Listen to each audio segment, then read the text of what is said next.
Yan. Pagpalang araw sa ating yung lahat mga sir, mga madam. So meron tayong tinitignan dito, house and lot. So merong 3 kwarto pero hindi pa siya tapos, mga pintura ganun. So mayroong sukat 560 square meters. So mayroon siyang space dito sa kanan. Tapos along provincial road na ito, ayan. Along provincial road may 3 kwarto, wala nang nakatira. So kaya medyo masukal ito. Masukal na ito. Problema, hindi na namin nalilinisan ito. So hanggang dyan yung boundary, may bakod na. Tapos nasukat na rin to. Meron na sa akin yung sketch plan nya. So ito may mangga. Tapos isang yung nauulam yan. So kunting ayos lang. Kasi yung bakod nya hindi naman siya. Ano lang, hagwire lang to yata. Ay hindi, kawayan lang. Tapos may hagwire na maliliit. Ayan. So ito palabas ng bayan. So from bayan to siguro mga 10 minutes. So maluwang yung hanggang dun sa may kuliglig yung frontage nya. Ayan. So kaya lang itong bahay ay yung shape ng lupa pa ganun. Ganun siya pa ganun. So ito yung kanyang loob. Tingnan natin. So yung kotse, ano yan, nakipark lang, hindi kasali. Hindi, okay lang sir. Ito, yung kanyang may mili ng isa. Ayan, mili na isa. So dito sa park, ito yung bahay. So wala nang laman. Kaya ano na, kunting repair lang, pintura ganon. So 3 kwarto, ito 1, 2, 3. So 3 kwarto ito. So maganda to. Pwede nang tirhan actually kung ayaw mo siyang pinturahan, okay naman na siya.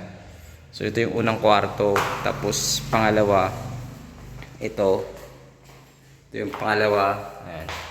So yung ilaw nakat lang, siguro papakabit na lang ng iba kaysa hindi natin sigurado kung merong utang yung dating or nilipat lang, hindi natin sigurado kasi. Ayan. So presyo nito 2.5 all in naman, all in kasama na hanggang transfer sa inyong pangalan. Clean title naman ito. Ito sira na to. Binukbok na. So pwedeng palitan or pwedeng pinturahan lang to, sabi sa akin nung karpintero eh. Pwede pa daw. So ayan. Ito yung kusina. Itong kusina hindi pa tapos eh. So may deep well siya rito kasi wala pang nawasa dito sa part na ito.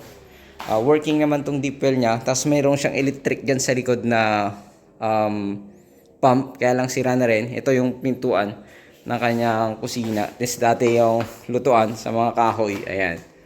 So, meron din siyang cabinet dito sa baba. Tapos ito palabas nun sa labas. Tapos ito yung banyo niya. CR. Ayan. Banyo tsaka CR. Ito parang bodega siya, pero pwede siyang i-convert sa banyo rin. So, itong kusina wala lang bubida.